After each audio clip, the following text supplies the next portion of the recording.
میں نے دیکھا کہ ایک پیڑ چل کر آیا اور آپ کو ڈھانپ لیا، پھر لوٹ کر اپنی جگہ پر چلا گیا۔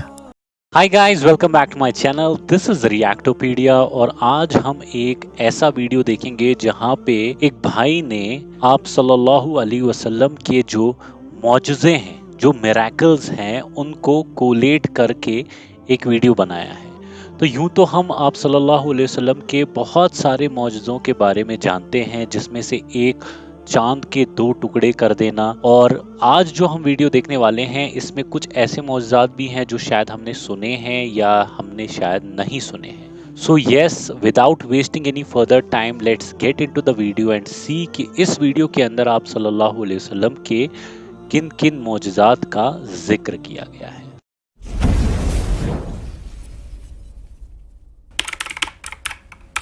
بسم اللہ الرحمن الرحیم۔ السلام علیکم دوستو، آج کی یہ ویڈیو بہت ہی اسپیشل ہے۔ اس ویڈیو میں ہم سب کے پیارے آقا صلی اللہ تعالیٰ علیہ وسلم کے ایسے معجزات کے بارے میں آپ کو بتائیں گے کہ جن کو سن کر آپ کا ایمان تازہ ہو جائے گا۔ تو چلیے بنا کسی دیری کے ہم اپنی ویڈیو کو شروع کرتے ہیں۔ دوستو، ایک عورت اپنے بیٹے کو لے کر حضور پاک صلی اللہ تعالیٰ علیہ وسلم کے پاس آئی اور عرض کیا، یا رسول اللہ صلی اللہ تعالیٰ علیہ وسلم، میرے اس بچے کو صبح و شام پاگل پن کے دورے پڑتے ہیں۔ تب حضور پاک صلی اللہ تعالیٰ علیہ وسلم نے اس بچے کے سینے پر اپنا رحمت بھرا ہاتھ مبارک پھیر دیا اور دعا کی۔ اس کے بعد بچے کو زور سے الٹی ہوئی اور الٹی میں ایک کالے رنگ کا کتے کا پلہ نکلا جو دوڑتا پھر رہا تھا۔ اس کے بعد بچہ پوری طرح سے ٹھیک ہو گیا۔ حضرت یعلا بن مرہ رضی اللہ عنہ کا بیان ہے کہ میں نے ایک سفر میں رسول اللہ صلی اللہ تعالیٰ علیہ وسلم کے 3 معجزات دیکھے۔ پہلا معجزہ یہ کہ ایک اونٹ کو دیکھا کہ اس نے بلبلا کر اپنی گردن آپ کے سامنے ڈال دی۔ آپ صلی اللہ تعالیٰ علیہ وسلم نے اونٹ کے مالک کو بلایا اور اس سے فرمایا کہ اس اونٹ نے کام کی زیادتی اور خوراک کی کمی کا مجھ سے شکوہ کیا ہے، لہٰذا تم اس کے ساتھ اچھا سلوک کرتے رہو۔ دوسرا معجزہ یہ کہ ایک منزل میں آپ سو رہے تھے تو میں نے دیکھا کہ ایک پیڑ چل کر آیا اور آپ کو ڈھانپ لیا، پھر لوٹ کر اپنی جگہ پر چلا گیا۔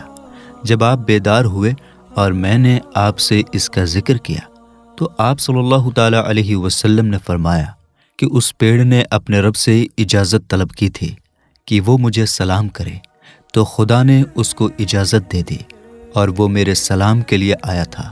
تیسرا معجزہ یہ کہ ایک عورت اپنے بچے کو لے کر آئی جو جنون کا مریض تھا، تو نبی پاک صلی اللہ تعالیٰ علیہ وسلم نے اس بچے کے نتھنے کو پکڑ کر فرمایا کہ نکل جا، کیونکہ میں محمد الرسول اللہ ہوں۔ پھر ہم وہاں سے چل پڑے اور جب واپسی میں اس جگہ پہنچے اور آپ صلی اللہ تعالیٰ علیہ وسلم نے اس عورت سے اس کے بچے کے بارے میں دریافت فرمایا تو اس نے کہا کہ اس ذات کی قسم جس نے آپ کو حق کے ساتھ بھیجا ہے کہ آپ کے تشریف لے جانے کے بعد سے اس بچے کو کوئی تکلیف ہوتے ہوئے ہم نے نہیں دیکھا۔ محمد بن حاتب رضی اللہ عنہ ایک صحابی ہیں۔ یہ بچپن میں اپنی ماں کی گود سے آگ میں گر پڑے اور کچھ جل گئے۔ ان کی ماں ان کو لے کر خدمت اقدس میں آئیں اور آپ صلی اللہ تعالیٰ علیہ وسلم نے اپنا لعاب دہن تھوک مبارک ان پر مل کر دعا فرما دی۔ محمد بن حاتب رضی اللہ تعالیٰ عنہ کی ماں کہتی تھی کہ میں بچے کو لے کر وہاں سے اٹھنے بھی نہیں پائی تھی کہ بچے کا زخم بالکل ہی اچھا ہو گیا۔ بخاری شریف میں اس معجزے کا ذکر ہے کہ حضرت ابو ہریرہ رضی اللہ عنہ نے اپنی یادداشت کی کمزوری کی شکایت کی تو حضور پاک صلی اللہ تعالیٰ علیہ وسلم نے ان سے فرمایا کہ اپنی چادر پھیلاؤ۔ انہوں نے پھیلایا۔ آپ صلی اللہ تعالیٰ علیہ وسلم نے اپنا ہاتھ مبارک اس چادر پر ڈالا، پھر فرمایا کہ اب اس کو سمیٹ لو۔ حضرت ابو ہریرہ رضی اللہ تعالیٰ عنہ کہتے ہیں کہ میں نے ایسا ہی کیا، اس کے بعد سے پھر میں کوئی بات نہیں بھولا۔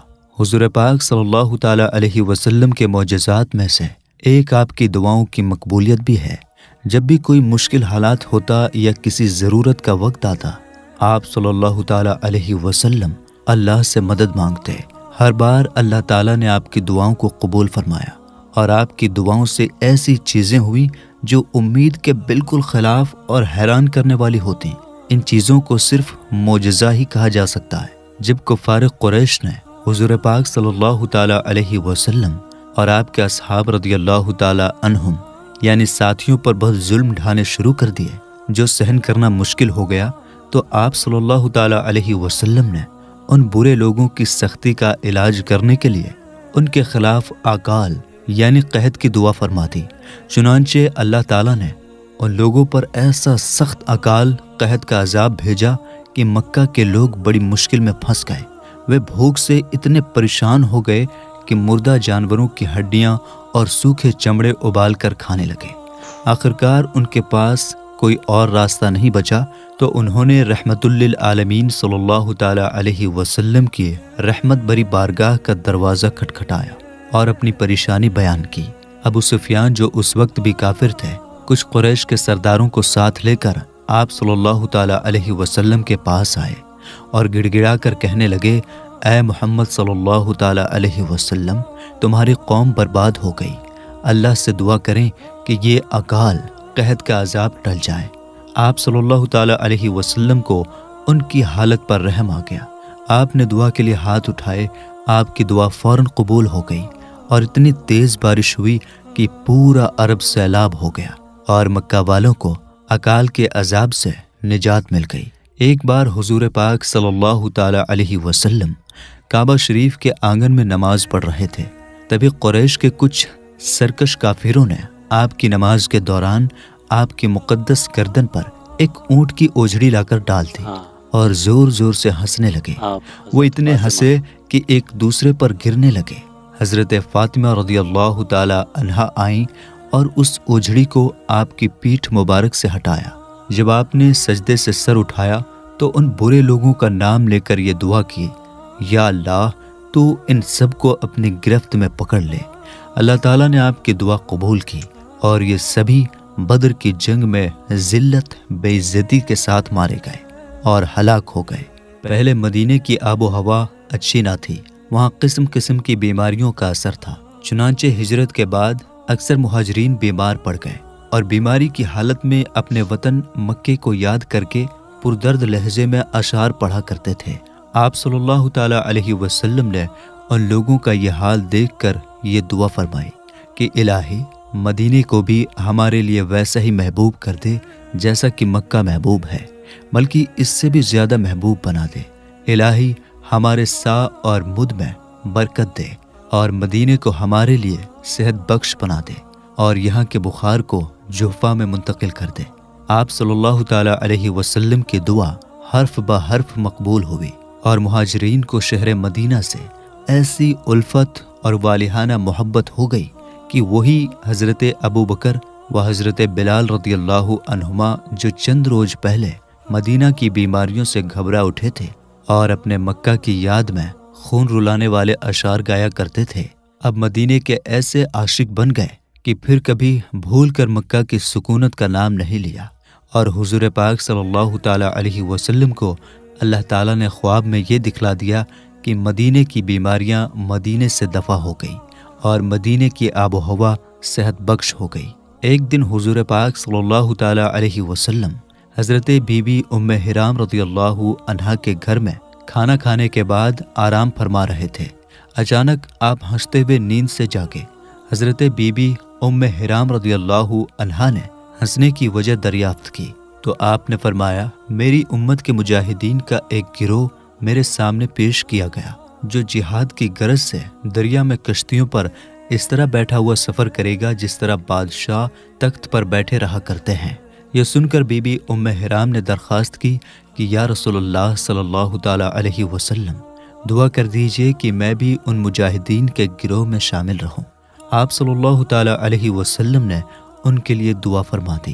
حضرت امیر معاویہ رضی اللہ عنہ کے زمانے میں جب بحری جنگ شروع ہوئی تو حضرت بی بی ام حرام بھی مجاہدین کے ساتھ کشتی پر سوار ہو کر نکلی. جب وہ دریا پار کر کے زمین پر اتریں تو سواری سے گر گئیں اور شہادت کا رتبہ حاصل کیا. حضرت ابو قتادہ صحابی رضی اللہ عنہ کے حق میں حضور پاک صلی اللہ تعالیٰ علیہ وسلم نے یہ دعا فرما دی جس کا ترجمہ ہے فلاح والا ہو جائے تیرا چہرہ، یا اللہ اس کے بال اور اس کی خال میں برکت دے۔ حضرت ابو قتادہ رضی اللہ عنہ نے 70 سال کی عمر پا کر وفات پائی، مگر ان کا ایک بال بھی سفید نہیں ہوا تھا، نہ بدن میں جھریاں پڑی تھی، چہرے پر جوانی کی ایسی رونق تھی کہ جیسے ابھی 15 سال کے جوان ہیں۔ حضرت ابو طلحہ رضی اللہ عنہ کی بیوی حضرت ام سلیم رضی اللہ عنہا بڑی ہوش مند اور حضور پاک صلی اللہ تعالی علیہ وسلم کی نہایت ہی جانثار تھیں۔ ان کا بچہ بیمار ہو گیا اور حضرت ابو طلحہ رضی اللہ عنہ گھر سے باہر ہی تھے کہ بچے کا انتقال ہو گیا۔ حضرت ام سلیم رضی اللہ عنہا نے بچے کو الگ مکان میں لٹا دیا، اور جب حضرت ابو طلحہ رضی اللہ عنہ مکان میں داخل ہوئے اور بیوی سے پوچھا کہ بچہ کیسا ہے، بیوی نے جواب دیا کہ اس کا سانس ٹھہر گیا ہے اور مجھے امید ہے کہ وہ آرام پا گیا ہے۔ حضرت ابو طلحہ رضی اللہ عنہ نے یہ سمجھا کہ وہ اچھا ہے، چنانچہ دونوں میاں بیوی ایک ہی بستر پر سوئے۔ لیکن صبح کو جب ابو طلحہ غسل کر کے مسجد نبوی میں نماز فجر کے لیے جانے لگے تو بیوی نے بچے کی موت کا حال سنا دیا۔ حضرت ابو طلحہ رضی اللہ عنہ نے رات کا سارا ماجرا بارگاہ نبوت میں عرض کیا تو آپ صلی اللہ تعالیٰ علیہ وسلم نے ارشاد فرمایا کہ مجھے امید ہے کہ خداوند تعالیٰ تمہاری آج کی رات میں برکت عطا فرمائے گا۔ چنانچہ اس رات کی برکت مقررہ مہینوں کے بعد ظاہر ہوئی کہ حضرت ابو طلحہ رضی اللہ تعالیٰ عنہ کے فرزند حضرت عبداللہ رضی اللہ تعالیٰ عنہ پیدا ہوئے، اور حضور اقدس صلی اللہ تعالیٰ علیہ وسلم نے ان کو اپنی گود میں بٹھا کر اور اجوا کھجور کو چبا کر ان کے منہ میں ڈالا اور ان کے چہرے پر اپنا دست رحمت پھرا دیا اور عبداللہ نام رکھا۔ ایک انصاری حضرت ابایہ بن رفاعہ رضی اللہ عنہ کا بیان ہے کہ دعائے نبوی کی برکت کا یہ اثر ہوا کہ میں نے ابو طلحہ رضی اللہ تعالی عنہ کے 9 اولادوں کو دیکھا جو سب کے سب قرآن مجید کے قاری تھے۔ سبحان اللہ۔ So this was the video and I am sure کہ کافی کچھ بتایا گیا ہے اس ویڈیو کے اندر، لیکن آئی ایم ویری ڈسپوائنٹڈ کیونکہ جس طریقے سے اس ویڈیو کا کیپشن دکھایا گیا ہے کہ میریکلز آف پروفٹ محمد صلی اللہ علیہ وسلم، تو مجھے لگ رہا تھا کہ اس ویڈیو کے اندر جو آپ صلی اللہ علیہ وسلم کے میجر معجزے ہیں، جیسے کہ آپ صلی اللہ علیہ وسلم نے چاند کے 2 ٹکڑے کر دیے، اور آپ صلی اللہ علیہ وسلم نے ایک بار پانی کے کٹورے میں اپنے ہاتھ مبارک اور انگلیاں مبارک کو ڈالی اور ان میں سے چشمہ جاری ہو گیا، جو پانی پھر آگے بہت سے صحاباؤں نے پیا۔ اور ایک اور معجزہ ہے جہاں پہ ایک صحابی کو حضرت محمد صلی اللہ علیہ وسلم کوئی کام دے دیتے ہیں، اور جب واپسی میں وہ آتے ہیں تو ان کی ٹانگ میں کچھ چوٹ آ جاتی ہے، جس کی وجہ سے ان کی ٹانگ کی جو ہڈی ہے وہ ٹوٹ جاتی ہے۔ اور جب آپ صلی اللہ علیہ وسلم کے پاس وہ صحابی آتے ہیں، وہ ذکر نہیں کرتے ہیں کہ ان کی ٹانگ میں چوٹ آ گئی ہے، تو آپ صلی اللہ علیہ وسلم جب ان کو دیکھتے ہیں لنگڑاتے ہوئے تو آپ صلی اللہ علیہ وسلم پوچھتے ہیں ان سے، اور جب وہ بتاتے ہیں کہ ان کے پیر میں ان کی ٹانگ میں چوٹ آ گئی ہے تو آپ صلی اللہ علیہ وسلم اپنا ہاتھ مبارک ان کی ٹانگ پہ پھیر دیتے ہیں، اور ان کی ٹانگ ایسی کہ جیسے گویا اس ٹانگ کو کبھی کوئی چوٹ آئی ہی نہیں تھی۔ اور بھی معجزے ہیں، لیکن جو اس ویڈیو کے اندر معجزے بتائے گئے ہیں زیادہ تر وہ ہیں جن کا میں نے کبھی کہیں پہ کوئی ذکر نہیں سنا، and I really doubt in کی اوتھینٹسٹی پہ۔ اور ایک اور معجزہ ہے جو میں نے سنا تھا ان میں سے، جہاں پہ آپ صلی اللہ علیہ وسلم کے پاس ابو ہریرہ رضی اللہ تعالیٰ عنہ جاتے ہیں، اپنی یاداشت کے بارے میں ان سے کچھ بولتے ہیں، پھر آپ صلی اللہ علیہ وسلم کچھ ان کے جھولی میں کچھ اشارتاً ڈالتے ہیں، پھر اس کے بعد ابو ہریرہ رضی اللہ تعالیٰ عنہ فرماتے ہیں کہ اس کے بعد کبھی بھی مجھے یاداشت کی کوئی دقت نہیں ہوئی۔ اور ایک اور معجزہ تھا جہاں پہ ایک اونٹ آپ صلی اللہ علیہ وسلم کے پاس آتا ہے، اور وہ اونٹ آپ صلی اللہ علیہ وسلم سے فرماتا ہے کہ یہ جو میرا مالک ہے یہ مجھے کھانے کو بہت کم دیتا ہے اور مجھ سے مشقت اور کام بہت زیادہ کرواتا ہے۔ سو دیٹس اٹ، یہی 3 معجزے میں نے سنے تھے۔ اس کو چھوڑ کے جو باقی معجزے اس ویڈیو کے اندر بتائے گئے ہیں، میریکلز کا ڈسکشن کیا گیا ہے، دیٹ از سم تھنگ جو میں نے آج تک کبھی نہیں سنا ہے، and I seriously doubt their authenticity, maybe شاید ہو یا مے بی شاید وہ نہ ہو۔ تو yes, so that's the video for today, and I will be back soon with a different video. Till that time please do take care of yourself and keep remembering me in your dua. Allah Hafiz.